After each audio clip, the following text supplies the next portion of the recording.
busy week. Good week. Been up killing White Walkers. Yeah. And by killing White Walkers, no, just smoking White Walker. I was just gonna say, smoke a White Walker OG. Yes. Yeah, my eyes turned blue, and that was good. We'll go a little cross-eyed, but Ordered some toppers. Oh, I know that man, sounds so that good right sounds now. So delicious. Yeah, I'm excited. We're gonna recap and discuss Game of fucking Thrones. We were thinking that maybe we could do a Birds of Prey review, and then we're like, why? So, Who? yeah, we're actually just gonna do a little like recap. I haven't really rewatched Game of Thrones since the series finale.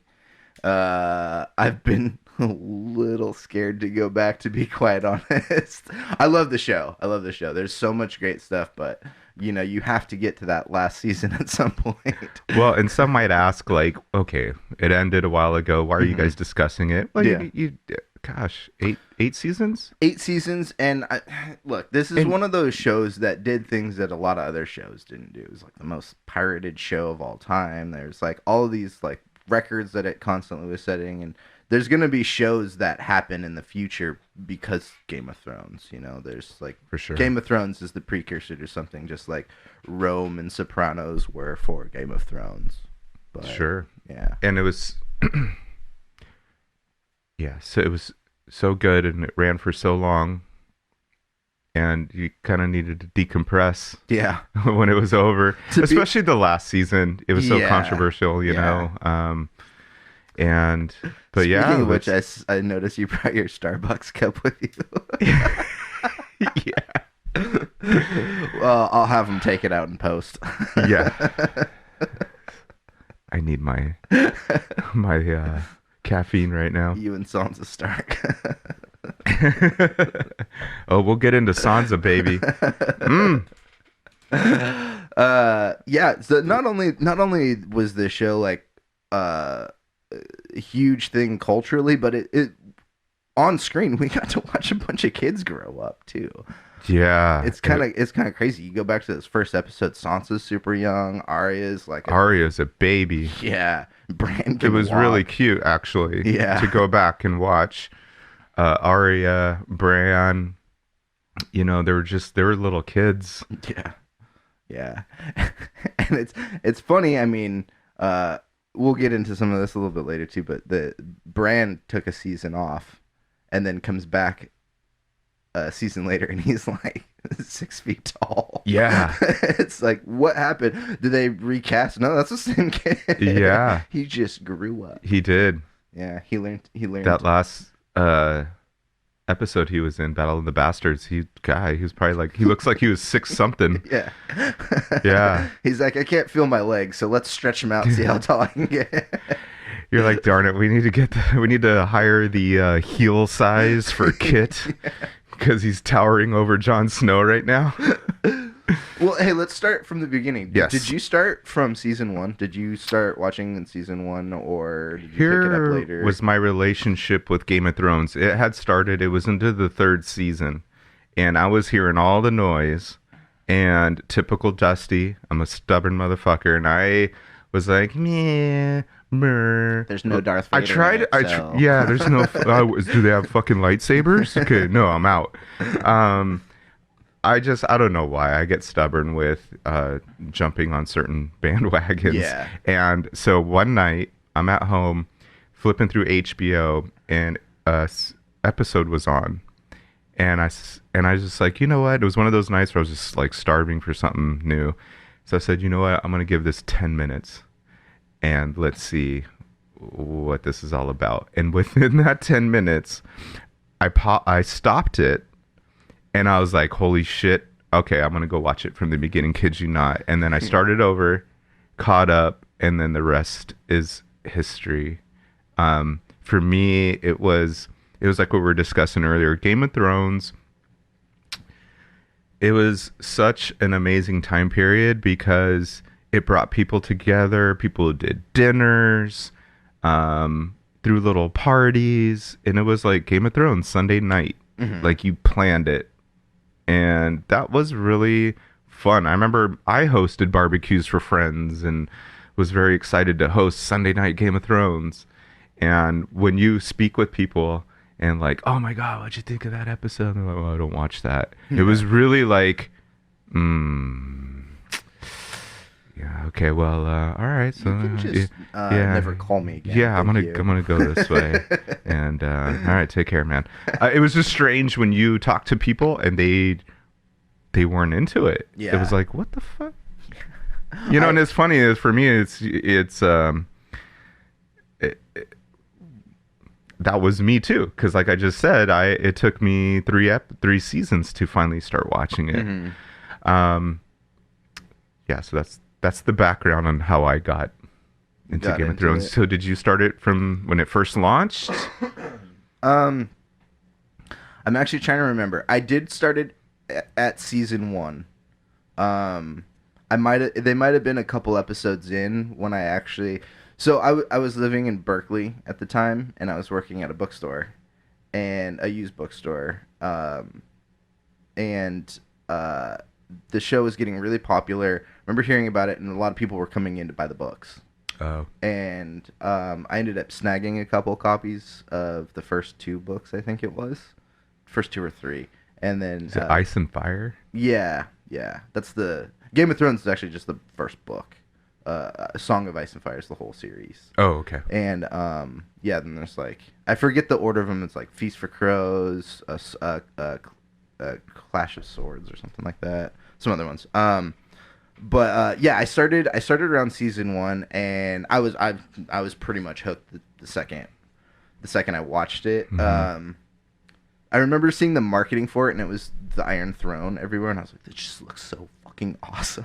Like, yeah, let's do this. So, and I'm the kind of guy that likes escapism and fantasy and sci-fi and stuff like that. So when I was like, HBO's doing a pretty big budget fantasy story, I was like, yeah, bring it on. Yeah. You know, and sorry to cut you off, but I was watching a interview with Peter Dinklage, and he put it really well with, because I think they asked him like, why do you think this was so successful? Mm-hmm. And he's like, me. Yeah. Did you not watch it? Yeah. Shit.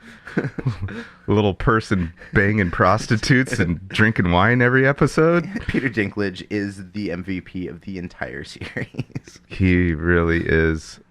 Really is. And his point was, because they focus so much on the characters versus, like, yeah, we have dragons, but it wasn't about the dragons. Yeah. And that was like a light bulb turned on. I was like, wow, that's a really good point. Because other movies will be like, oh, it's the dragon, blah, blah, blah. And it's all about the dragon. And then there's all this focus on sci-fi, basically, at that point, right? Yeah. Where this is really focused on the individuals and the houses and them trying to gain or keep the power. Yeah. And then the other thing that really got me was where they like filming on location. Such beautiful scenery. Oh my god. Oh my god, the cinematography beautiful. is some of the best cinematography in television ever. Yeah. It's movie quality before there was movie quality television. We'll get into one of my favorite seasons and episodes, but part of it was just the scenery of that episode that you know, those are the ones like, okay, I've been wanting to go visit Ireland, but there's scenes where you're just like, I gotta go to Ireland and see that. And people do. I mean, there's people go to. There's a lot of people that travel to go to see like movie sets, but to me, the 2 big ones are like Lord of the Rings and Croatia to go see. They didn't just film in Croatia, but Croatia is one of the big places. I think there's King's Landing and some other spots that they shot. But a lot of the Game of Thrones locations are huge tourist attractions now, and did you know you could do a whole tour? A whole world tour? It's, I guess you sign up, it's a vacation tour, and you could tour all the castles where they filmed it. Crazy. Yeah. That's crazy. Yeah. I want to go to Harrenhal. where everyone's pretty much dead. Yeah. um, But let's get into it. So, yeah, did you want to start with? I mean, honestly, that first season was so good. You talked about the characters that drive the story. That was I think what attracted me to stay with the show. I was drawn to it because it was a fantasy element, but they tease you with the fantasy almost the entire series. Right. They drop little bits here and there. Like you really start getting more into it in season 2 when with the smoke monster that the lost smoke monster we get. But that's an accessory to the story, and it really emphasizes or really accentuates the story as a whole, is because you're not dealing with magic or anything right off the bat. You're it's almost the same kind of world we live in, where if this stuff was happening to us now, like I really hate to think about what would, like, this is modern politics, but let's say like Kate Middleton, yeah, whatever, gave birth to a smoke monster to like kill Henry or whatever, like total like craziness, but like that shit would be crazy, right? Yeah. And that happens in a medieval setting. And poor Sir Davos. Oh man, He had to watch it. I know. This show also takes a lot from history too. There's like you can go through. There's a lot. George R. R. Martin, the author of the books, talks about taking a lot of influence from things that really happened, like War of the Roses. It's a big influence in the Game of Thrones lore. It's such a great amalgamation of creativity and history, and in a lot of ways, like George Lucas did with Star Wars. I mean, the Empire is kind of Nazi World War II. Yeah, and that's what a lot of people don't understand is the influence behind these movies and films these series. Yeah, it's when you see those comparisons, a lot of it clicks. Yeah, Like, oh man, and there's so much history that we got in our schooling, but after watching some of Game of Thrones, I'll see the Real Red Wedding YouTube video or something like that, and it's some historian talking about a situation similar to the Red Wedding that maybe George took inspiration from. And I love seeing that kind of stuff. When I go down those YouTube holes, it's like hours. But I'll move away from history nerd shit. Yeah, this first season I think drew a lot of people in with the storytelling, but then they did something at the end of the first season that a lot of stories don't tell, and that they just straight up killed the perceived main character. They just beheaded him.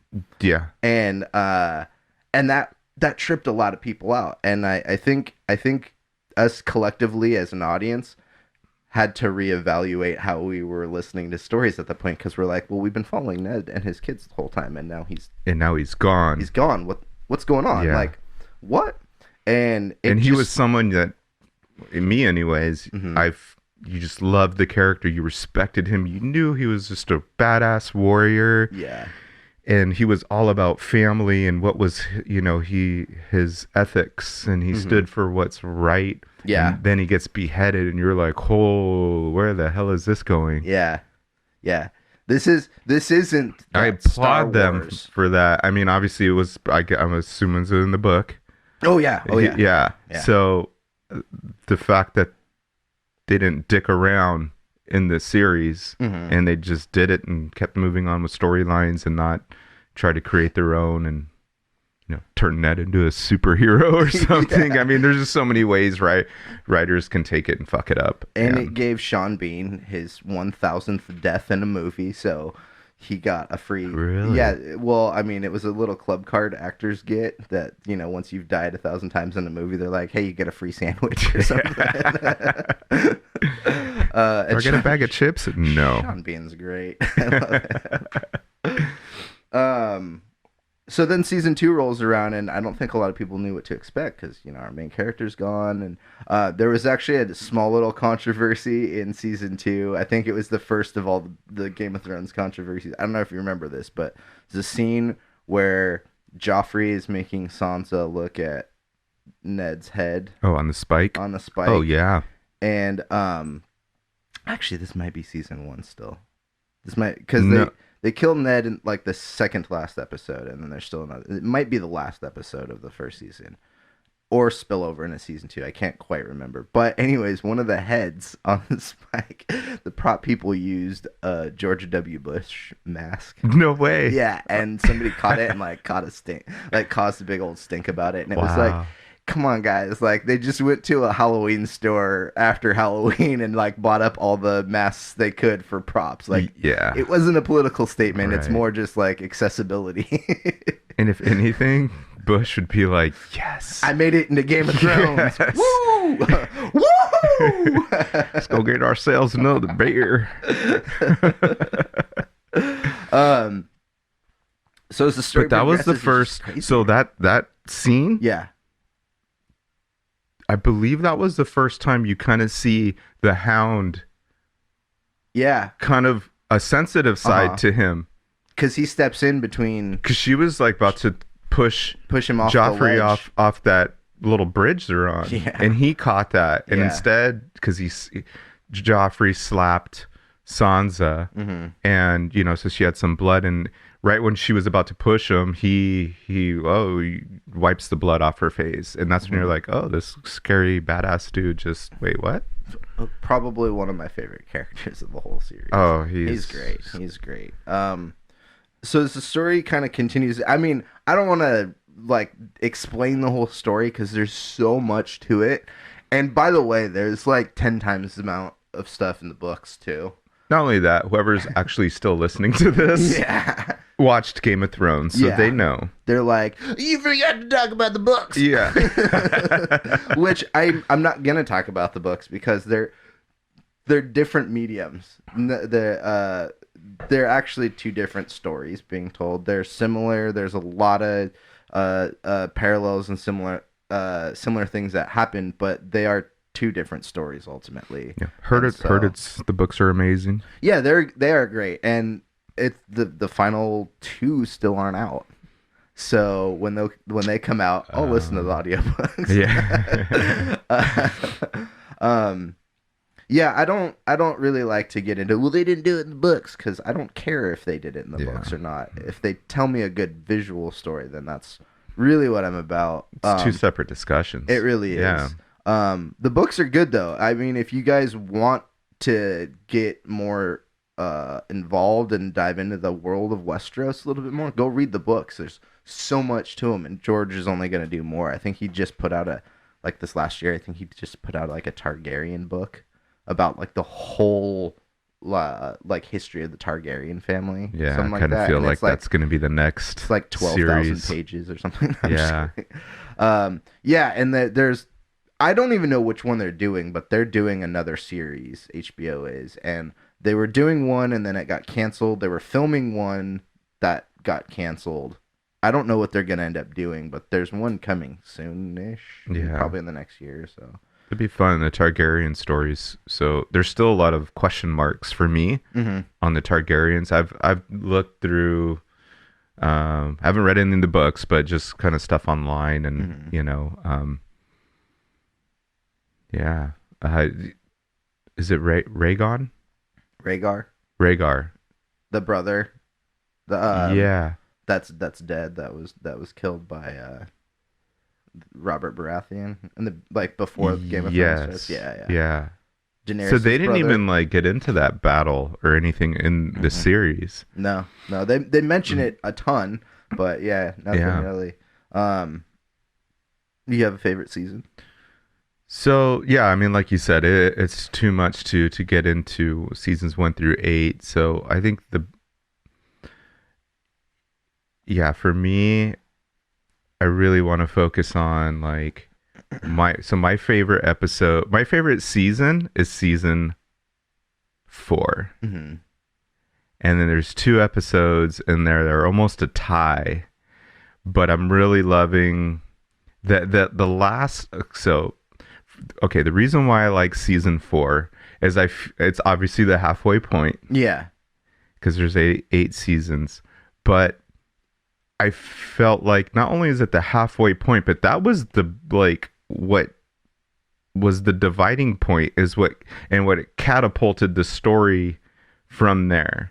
Because by that time season episode 1 of season 4, you lost Ned Stark, and then you had the red wedding had just happened. Season 2 or 3. It ended in season 3. 3 was the red wedding. So now Catelyn Stark is gone. Robb Stark is gone. Why am I struggling with Stark this morning? Iron Man. Yeah, the Starks. So you're almost looking at like, wow, they're done. Yeah, Sansa's out there. Yeah. And, you know, you just have She's gonna get eaten by wolves one of these days. Yeah. Just living out there on her own in the woods. Yeah, Arya is. It was so for me. So the opening scene of episode 1 of season 4 was probably my favorite, and it was Tyrion with the large sword, and I believe it was either Robb's sword or was it Ned's? It was Ned's. It was Ned's, right? Yeah, ice, I think is what it's called, and it was so big they melted it down into 2 swords. Well, the name of that episode is Two Swords. 2 swords, right? Yeah, and like that whole opening scene, the music and how they showed it melting, and then he throws. It's like a big. It was like a case where he kept the sword in, but it was like a badger or some type of animal. Yeah. Big weasel, I don't know. It looked funky. But then he throws it on the fire to burn that. Yeah. And then you see his face, and then boom, it goes into the, wiener, wiener, wiener, wiener. The badger was actually just a sacrifice to the gods. Yeah, either way. It was awesome. I went straight home and did it. With a little squirrel I caught in my front lawn. But it worked. And it's that for me just... How's your switchblade work now? I melted it and I couldn't rebuild it. And so here is... So in that season, you have so much going on. And I don't know why, but... The end of that season was amazing. I'll get into that in a second. But I just have to go with my favorite part is the end of episode 1. And it's the Hound and Arya. And they stumble on this little, like... Is that the cottage with the farmer and his daughter? That I believe that was that season, okay. But this is where they go to. It's almost like a little restaurant place, a little cottage, and they had food. But they go up and they notice. First of all, getting there, they notice there's like people dead. Yeah, the town was burned up, and then so they kind of creep up behind the bushes to kind of check it out, do a little recon, and they notice it's Lannister guards, and they're causing ruckus. And then the one guy that comes out that stole Arya's sword, she sees him, and the Hound's like, fuck this, we're not going in there, we're not going in. She's like, no, we're going in. And right when they get to the doors, one of the guards walks out, and it just shows the character of the Hound, because he's being very sincere, like trying to protect Arya. Yeah. Arya, we got to get out. Like, no, we're not fucking going in here. And then the guard opens up and sees the Hound, and he turns around and stands up straight. And basically at that point says, fuck it, we're going in. Yeah, we're doing it. Typical man. Like, I'm not backing down now. Like, the Hound is like, now he's putting on back on his Hound face. So they go in, and the dialogue between the Hound and the guy, I'm forgetting his name, but the guy that took his sword, or took Arya's sword, was just great. Because at first he's like, sees the Hound and he's all over his jock, right? Like, oh, it's the Hound, and we get to do whatever we want now. The Starks are dead, and blah, blah, blah. And the Hound's basically like, fuck you, go give me one of those chickens. And then it turns into, after the dialogue, they ended up they didn't get along, they ended up fighting, and then here's why it's special to me. And here's why I'm going to argue why this season and that episode, I have to say, is better. Even though Battle of the Bastards, and people are going to argue with me, it was, yes, one of the amazing, most best episodes ever. But it's a Battle of the Bastards. You have so many people that already fucking kill people. Yeah. Jon Snow's already murdered how many people? Yeah. And it's another battle. This was the first time. Was this the first time Arya killed somebody to get her sword back? Let me take you back to that scene. So the Hound starts fighting everybody. Yeah. Arya's kind of hiding for a little bit.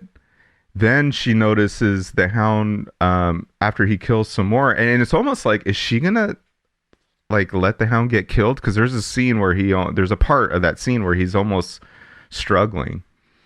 Well, he ends up being the Hound and kicking everybody's ass. So there's a few guys left over. One, the guy with her sword, and another, and like two other guys. Well, she grabs something, bashes the dude over the head. Not the guy with her sword, but another guy.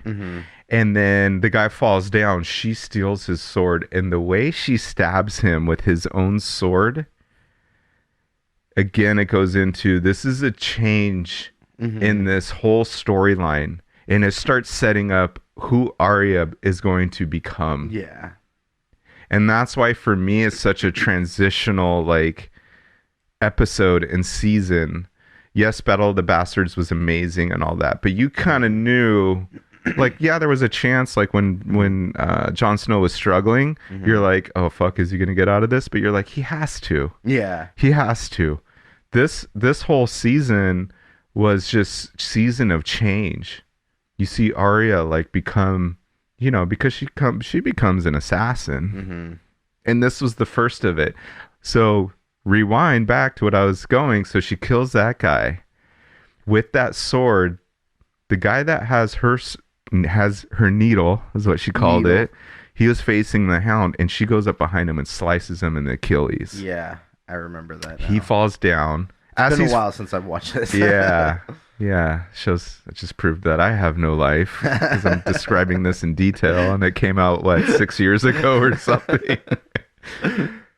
As he's going down, she steals her needle back. And then she goes into the verbiage of what that guy told her friend when he stole her sword and killed her friend. Yeah. Like, oh, it's a cute little sword. I think I'll pick my teeth with it. Yeah. And that's when he looked at her like, oh shit. And then she slowly stabs him in the fucking throat. Yeah, yeah.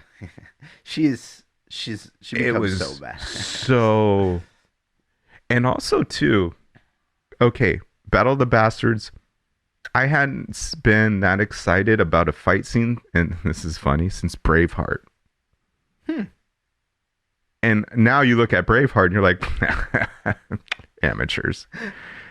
But I mean, that's just that. How long ago did Braveheart come out? I think that was 94. Yeah. So those battle scenes. So that's reminds me of like the Battle of the Bastards. But the action scene of the end of that scene in season 1 of episode 4, where the guy's on top of the Hound, you're thinking, shit, he might get him, and of course. The guy's got a knife that's on top of the Hound, and he somehow, of course, he's way stronger than this dude, gets him, and then with the dude's knife, slams his head into it. Yeah. Amazing film. Like, the way they film that was so intimate. Like, a big battle scene, like, it's going to be chaotic, they have to do, but an up-close scene like that, where he's, like, struggling, and then, boom, smashes his fucking head into that knife. It's the little things like that I appreciate on such an intimate scene. Yeah. And so that happened, and then Arya is like, you see where she starts to become who she is. Yeah. And then the rest of that whole season is, then you have the breath of fresh air, Sansa escaping. Yeah. Yeah. And you think for a moment that, okay, she's going to be safe. Oh, thank God. But then her crazy ass fucking aunt. Mm-hmm. And that whole thing. The one that's still breastfeeding her like 14-year-old Yeah. child. Yeah. Jeez, can I get some from my Starbucks? They forgot the milk. And so, and then it gets into, and then another reason why it's my favorite is they introduce the Red Viper. Yeah. Oh man, he's a short-lived character. He is, but so good. He is the Mandalorian. Yeah, with the same mustache. I gotta love. Just not only do I love him as an actor, but that character was amazing. Total badass. You know, they kept reminding you of how he grew up training with warriors. He even mentioned it. You know, oh yeah, I trained with the Unsullied. I battled with the Unsullied. They were impressive on the battlefield. So you know this guy does not mess around. No, his whole battle with the Mountain is one of the most intense one-on-one combat scenes in the whole series.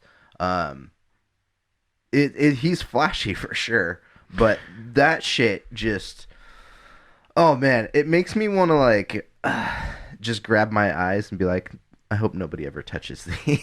Yeah. Because he gets his head exploded in basically from the Mountain from being a little too cocky.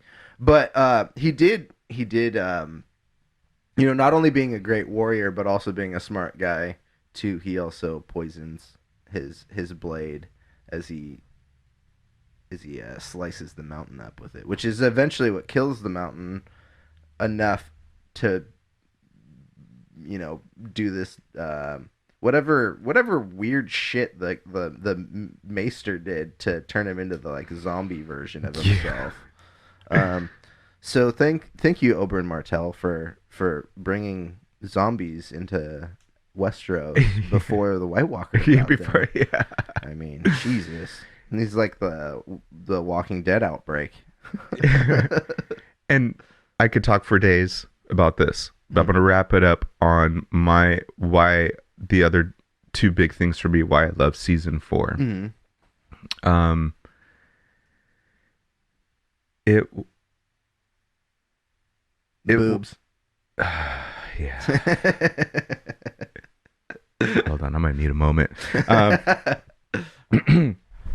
Obviously, he's putting his hat over his crotch. Position myself here. Obviously, at the end, Tyrion kills Tywin. Yeah.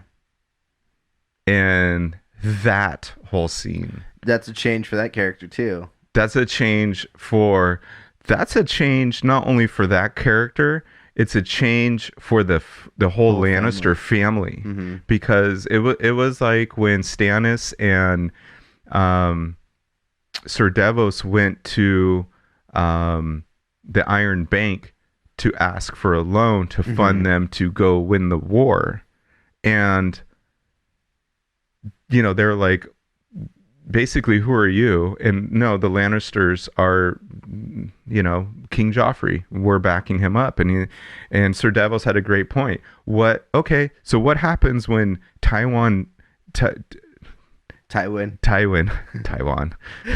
What happens when Tywin goes down? That's where my electronics are made. What happens when he dies? Yeah. You have an inbred king child who doesn't know anything, sweet boy, but doesn't know anything. Yeah. And then everybody hates Cersei and Jaime Lannister. Yeah. And so him, and that's true. And when he died, that's the Lannisters had to start fending for themselves. Yep. And it takes, and so that was a good segue into And my. Cersei's not as good as she thinks she is overall. No. Right. She has an arrogance and attitude because she has all the cunning of Tywin, or she thinks she has all the cunning of Tywin, and Jaime had all the athleticism, I guess, and the looks.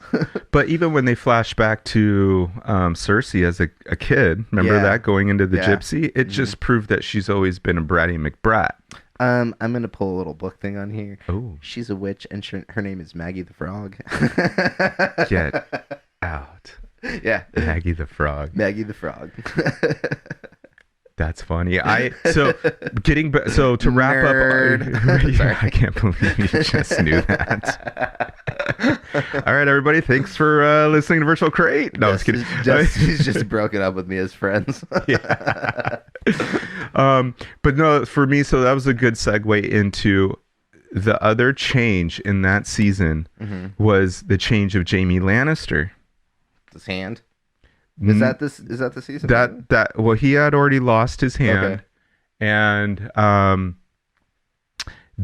had already lost his hand. He made it back. That's season 4. He finally made it back, but Cersei's pissed that he was gone, and she's being a brat about it, and he's trying to like, hey, I've been gone for 6 weeks or whatever. Are we gonna hook up? And she's like, no, you took too long to come back. And he's like, I murdered people to get back here. I escaped from the Starks. Like, I killed our cousin. Yeah, I killed people to get here. Yeah. Here's the breaking point in season 4 with them two. This is the first time he disobeys her. Yeah. She asks him, what would you do if I asked you to leave now and go hunt Sansa down and bring me back her fucking head? And what does he do? Yeah. He goes to Brienne of Tarth and gives her the sword that his father gifted him that was made from, the 2 swords, blah, blah, blah, the Valyrian steel. And and asks her to go find Sansa and take her back to her family and find her and keep her safe. Yeah. That was like, holy shit. So for me, season 4 had so many changing elements to it. Like there was so many, like the worlds were changing and turning upside down. And, of course, Oberyn dies, and then, and Tywin, and then that scene too with, oh gosh, it's been a long morning, the bald guy. Varys. He leaves. The spider leaves with Tyrion at the end. So he removed himself, which has been his dream to stay in Westeros and serve the realm. But yet now he just assisted in the murder of the Hand of the King. Yeah. And now he's out. And then my favorite, okay, this is what I was getting into when we're talking about scenes and location and film. Right after that scene, it goes into this beautiful waterfall. I want to say that was filmed in Ireland. I could be wrong. Is this the Egret? No, it's then there's that. Oh yeah. Anyways, there's so much. Again, there's so much, and I'm about. trying to wrap it up. I know because you still need to get onto yours. But it shows the scene where Arya is by herself on her white horse. But it starts with this waterfall, and then it goes to Arya, and it's the most soothing scene because you can tell she's free for a little bit, and the way they film that. And I'm going to shut up now. I love it. I love everything about Game of Thrones. There was so much. There was so much more. There were so many other great seasons. Sansa, the scene where Brienne of Tarth, Sansa finally allows her to swear to her allegiancy to her. I almost fucking cried. I kid you not. It was so magical. So there's so much. Love Game of Thrones. Thank you, everybody. That was a part of it. We're not done yet here. I know. We're not done. I'm wrapping up because I want to hear your favorites. So I'll be honest, I don't have a favorite season. There are, I would say maybe for me there's maybe parts of storylines that just aren't as strong. So it's not like a weak season or whatever. But some of the Arya stuff, like when she's training, gets It's not my little favorite. bit. Yeah, it gets a little bit like. I mostly have favorite episodes, and you talked about was it episode 4 or episode 1, season 4 that you loved? Yeah. It's interesting to hear that everybody's got their favorite episodes. Yours is definitely more character involved and story driven, and mine is the standard. I love Battle of the Bastards. Great fucking episode. I love it for different reasons. It's not that when I think back on it, I think that the whole episode is Battle of the Bastards, but it's really the last half of the episode because there's a couple of things that happen in the beginning with Cersei. I can't remember. There's a couple of things that happen in the first half of the episode, but it's that last half that everyone thinks about. Well, and with that subject, they actually met with Oh yeah, in the beginning there's like the they lead up. meet up and they Yeah. talk about the Yeah. we're basically surrender to us. Yeah. And it was such a fucking God. If you're gonna fall in love with Jon Snow, Yeah. it was the scene where he's like, why should we just have everybody fight? Yeah. How about you and I go at it man to Yeah. man? And he does, and he just Ramsay's a bitch. Ramsay bitched out. He bitched out. Yeah. And it was so, and then to see Sansa just cut him off and you know what, you're going to die tomorrow, sleep well, and she rides off. Yeah. You just, there's so many great, yeah. A lot of it for me is the cinematography of it. This has some of the best scenery shots, but then there's the actual action of it too. And I'm one of those people that likes to see like how things are made. And I remember watching some of the behind the scenes on this, and it's incredible to watch the like camera angles of, because you're following Jon through this thing. So there's like camera crews that it's not like rigged. It's camera person running through the field with Jon. And then like there's horses and stuff and people coming on horses that they put in post, but they still have those things coming in, and I watched that too. Yeah, it was so amazing how they did it. It's great. And they I think that the feeling of complete utter failure and loss when everything's going to shit during that the main battle, when Jon's getting trampled basically and he's stuck in the pile of people, and like I remember watching that for the first time thinking, I can't breathe right now. Dude, right? I can't breathe. And then you felt suffocated. Yeah, with Jon, and you're like, yeah, I'm gonna die. And you realize there's just a really huge dab that you took. Yeah. Thank you, Rail Garden. Not sponsored.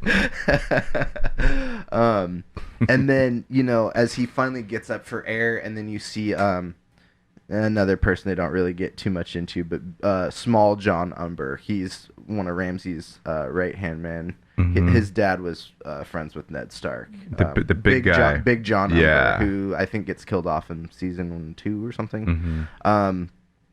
And so Big John Umber, or Small John Umber is fighting, and he's fighting Tormund. He's the one that's fighting Tormund, and then Tormund bites his ear off. Yeah. I think he bites his neck. Or neck. Yeah. I saw something with Mike Tyson recently. Yeah, Mike Tyson was there. Mike Tyson was there. Hey, we're this hungry.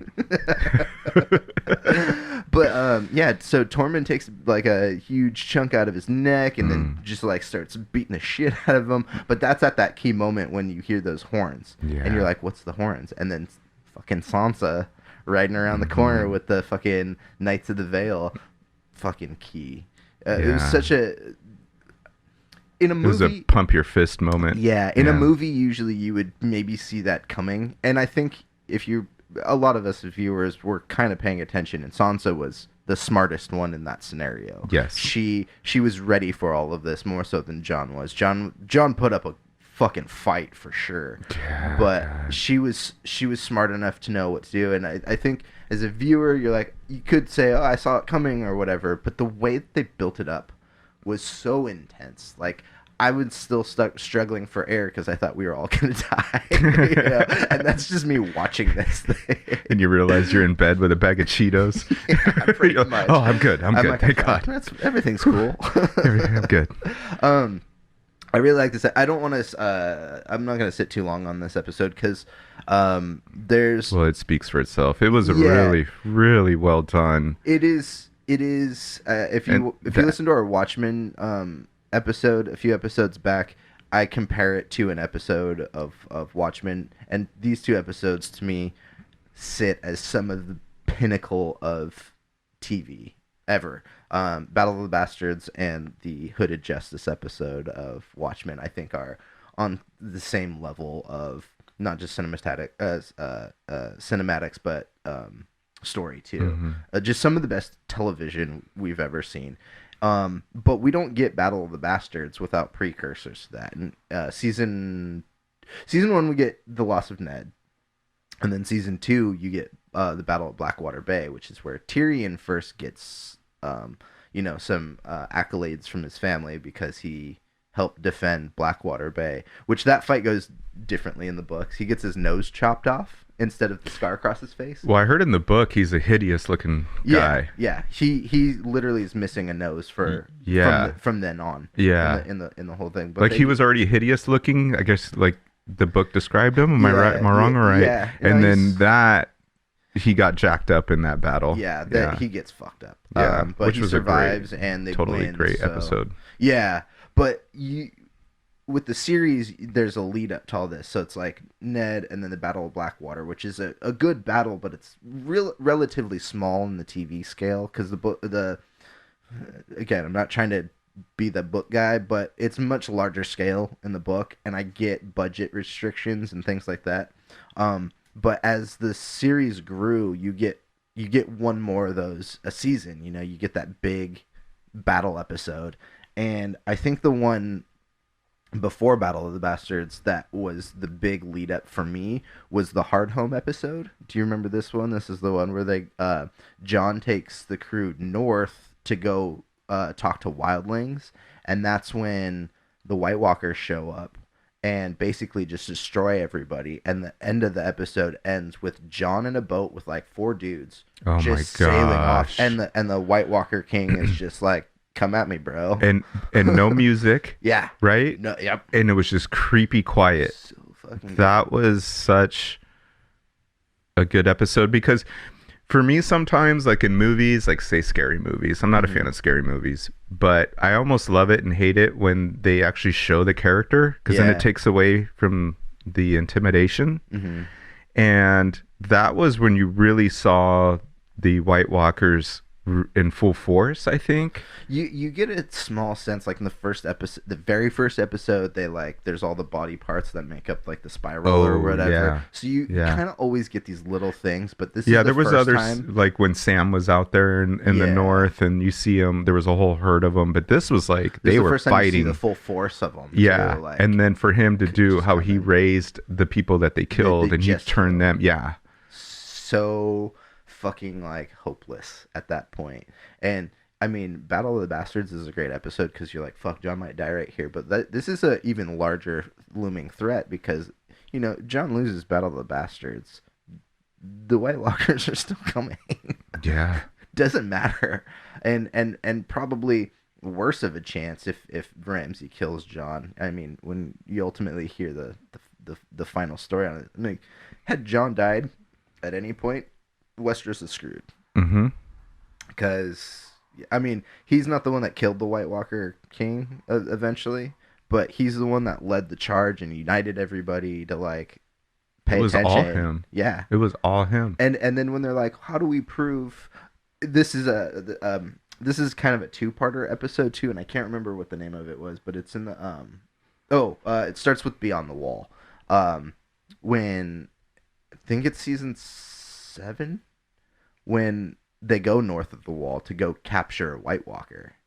That one, I think it No, that's a full episode. Um, yeah, they go up there and John leads the charge to go. He's like, no, we got to go get one of these so we can bring it to Cersei and show her. Yeah. Like she has to know this, and without that, I mean, But you that don't was get. such a magical scene because that was also the scene where Daenerys looks at him like I didn't and you see her like get emotional Hmm. and she tries to use the card of I didn't give you permission. He's like, with all due respect, I don't need it. Yeah, And I'm out. yeah, And that I think was the first scene that she saw the man he is. And of hmm. course, if you're female, how do you not fall in love with that shit, right? I'm male and I fell in love with that shit. Yeah, I know. I didn't want Dude, to like, that go guy there, but- actually married Ingrid. Ygritte. Yeah. And I want to fucking kill that bitch. Just kidding. I don't. I love her. Yeah, no, they're both great. Can they adopt me, please? Yeah, I put in an application. I got denied. I want to do a cuddling with John episode with them. They're like, Jon Snow. No, John Burkhart. You Yeah. gotta snuggle with that guy. But no, that whole going north. I guess it is maybe 2 episodes for them to all gather together and get up there and everything, and then like the finale Finale. of that whole scenario with the dragon battle and Mhm. how that ends up. But I really loved the team up. It's like the Magnificent Seven. You get like Beric Dondarrion. Mhm. You get the Hound. You got Jon Snow. You got Davos. Not Sir Davos. Sir Davos is he there? Yeah, he's there. Yeah, he's there with Gendry. Yes. And yeah, it's just like all the people you've wanted Wait, to is see. Gendry the younger- Baratheon? Yeah, he's cool. He's great. Yeah. But yeah, you see them all together and they're all like out on a mission. Oh, and Jorah Mormont's there. Like, yeah, it's Yeah. just so badass. Like I that's wanted to hate that guy so much. Yeah. I mean, there's a lot of his lines and the way he says it is just too like, meh. Yeah. But then you kind of like, But you have to love him too. at the fuck, I same fell in time. love with him at the end, especially Yeah. when he told, the mother of dragons and the other 10 titles she has, that he needs to go away, and he showed her that, that disease he caught that Yeah, the turns him in, grayscale. yeah, the grayscale. And you just kind of like feel for him after that, and I wanted to hate the guy for so long, and I actually did. And that again, it just goes to prove how good this was done. There was characters I wanted to hate. I wanted to hate Cersei so bad. Yeah. Man, she was a badass. I mean, that episode where she blew up the Citadel. Citadel. Oof. I remember, I think I was watching that at my house. I think I had Nathan, Andrea, my friend Ruby there too. And I remember us just kind of like, what the fuck?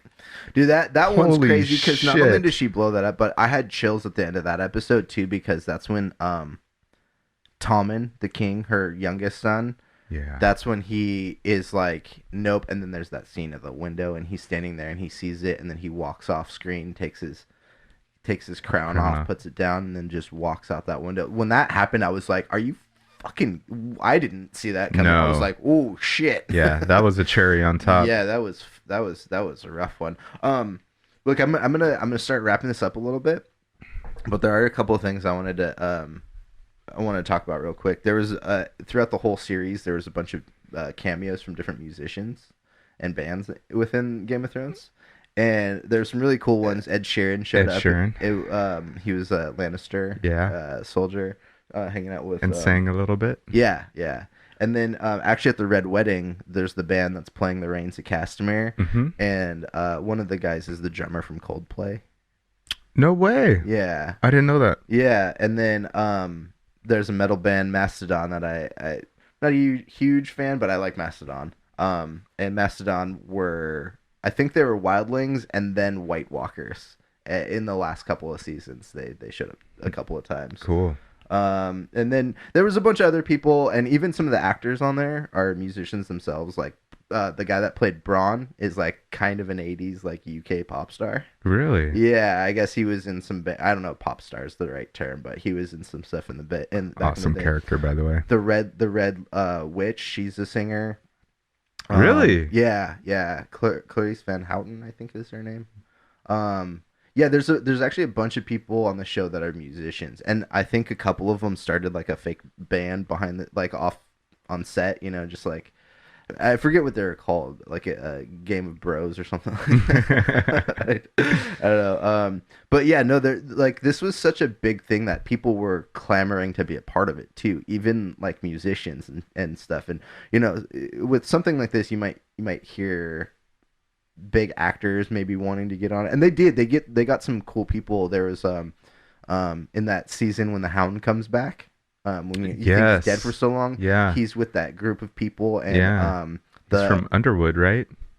Deadwood. Deadwood. Deadwood, yeah. Deadwood. Ian McShane, yeah, he's Yeah. been in a bunch of stuff. He was in Yeah. the recent Hellboy movie. I mean, he's been in a lot of stuff. I really like him as an actor. They kill him in that episode. I too. know, and his character in that was so great. And actually, when you were talking about the Hound earlier, I was thinking about that scene is after he's with those people and he goes and finds the guys that killed them. And there's that scene where they're just the guys are just sitting around talking, and you just see the Hound like walking from like way back down the road, and like they're kind of like, what the fuck? And then they turn around and the Hound just like beheads one of them, Yeah. and just like starts murdering.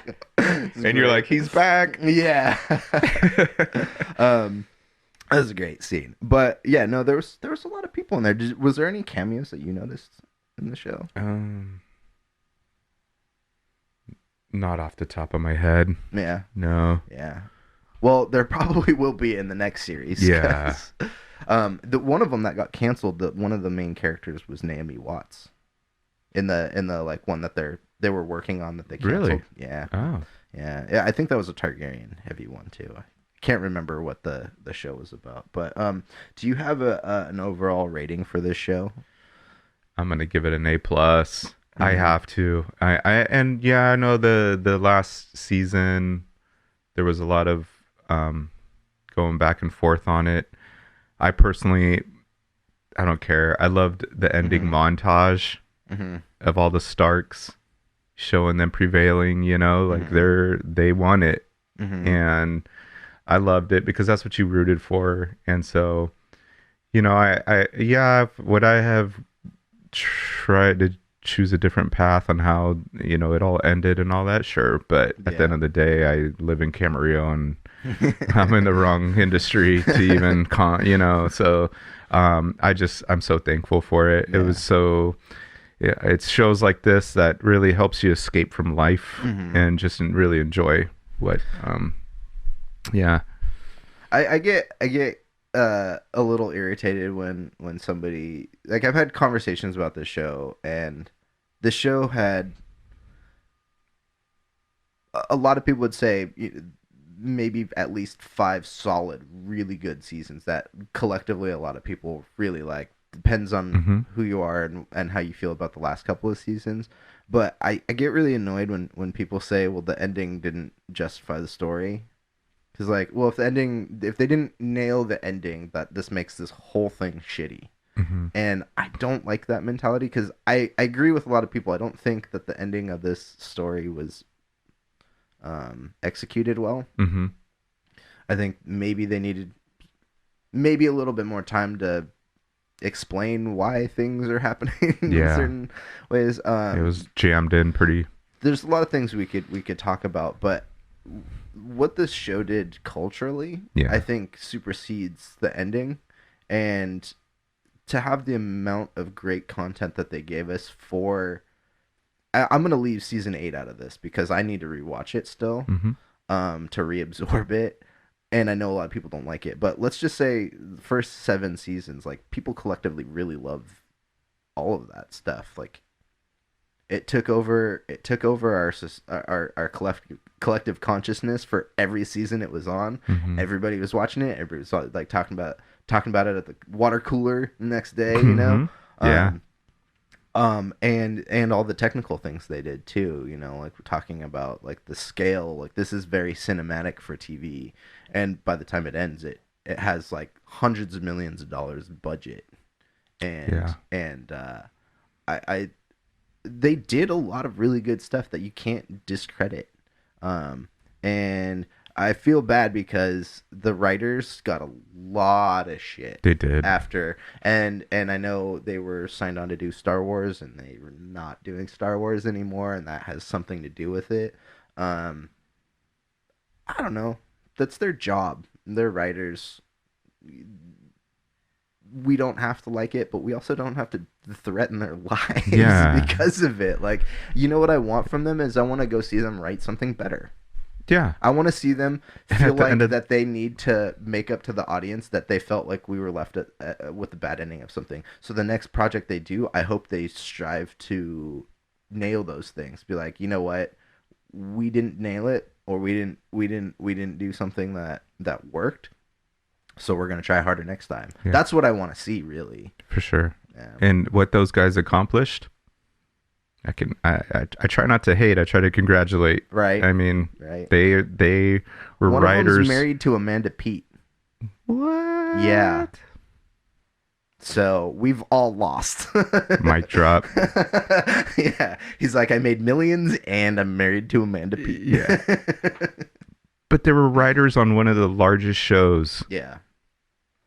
and yeah, And they they get a adapt- handicap and they- for some bad episodes for sure. Yeah. Well, they also adapted something that was written well for a book. They adapted it well for TV. And that's a hard thing That's to do. really hard to do. Because not every, and a lot of people don't understand, like, there's not, you can't just pick up any comic book or any script and be like, this is easily a movie. There's so much stuff that goes into it, like visual aesthetic, like acting. Can you even portray certain things? Yeah, there's just so much that you have to consider going into making something for TV, because that's meant to be,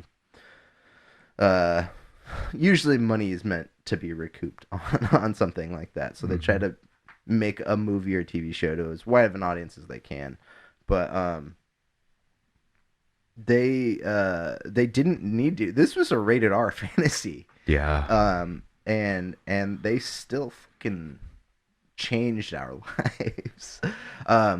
We talk about like Star Wars and stuff, and those are things that we started as kids and we grew into, and you know, we've been theorizing for years and years and years. We're adults now, and they made this for adults. Yeah. And we were all acting like 10-year-olds, like, oh my god, what's gonna happen? Who's gonna be on the throne? Like, you know, all Yeah. these questions, and they People just dressing up like these characters for Halloween. still doing it. Yeah. Even though people didn't like the end, I still see, you know, Game of Thrones parodies and all these things. You know, so I without having rewatched the last ending, I'm gonna give it a solid A.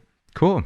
There are some things I think maybe they could have done better, but nobody's perfect, and no media is perfect either. Yeah, I'm not gonna lie. There's a lot of storylines. I was like, so I've been rewatching it a lot since it ended, and that goes to prove to me how well the show, just in general, how great the show was. Because I was watching it again last night. I knew we were going to talk about it, and I wanted to refresh, but I wanted to watch it. Yeah. And even when it ended, so when the last season came out and it ended, I actually started over and I watched the whole thing. Really? Yeah.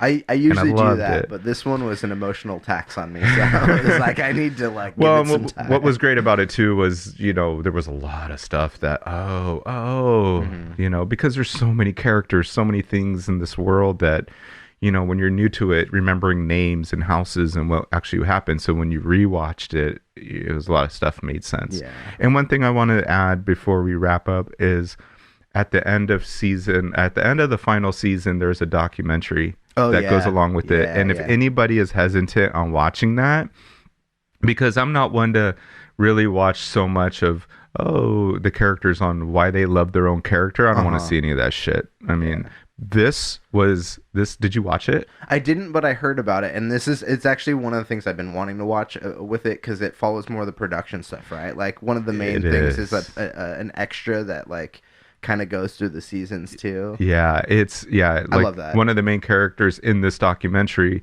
is a kind of a stunt guy, and the majority of his role was he was an officer in the Stark army. Mm-hmm. He was a soldier, but they showed him another. But you get to see their lives, the people that created the sets and what they did, how hard they worked, working Yeah. in the snow, rain. It was really well done. And there are scenes of the main characters, like they did the round table reading, Mm-hmm. and they showed a lot of what the first time they read the ending. Uh-huh. So that was amazing to see that, and you saw the emotion of it. It is just mad. I highly recommend it for those that were hesitant. Yeah, that is definitely something I need to watch too. Usually after watching a movie, sometimes I'm like, yeah, let's get into the like behind the scenes stuff. But Game of Thrones, there was something extra there that I was like, I'm exhausted in a good way, Yeah. And so I put it off. My mom watched it, and I remember I had to talk my family into getting into the show, and once they were into it, they were really into it. Mm-hmm. My mom watched the end of it. Actually, when we first started, you and I started working together, I remember coming home from work, and my mom was like, it's on, and I ran to my room. I was like, let me know when it's over. But yeah, no, thanks for coming in, Dusty. This was a good conversation. Even though this is a little bit older, I think it's still a good conversation to have, because this is one of those shows that has done something that a lot of other shows haven't been able to pull off, and I think we'll still be talking about Game of Thrones for years. Even if future series take off, and they become more popular too, Mm-hmm. we still have something that's great. Mm-hmm. It's kind of like Star Wars. There's three eras of Star Wars. Yeah. There's the original, there's the prequel, and then there's the new.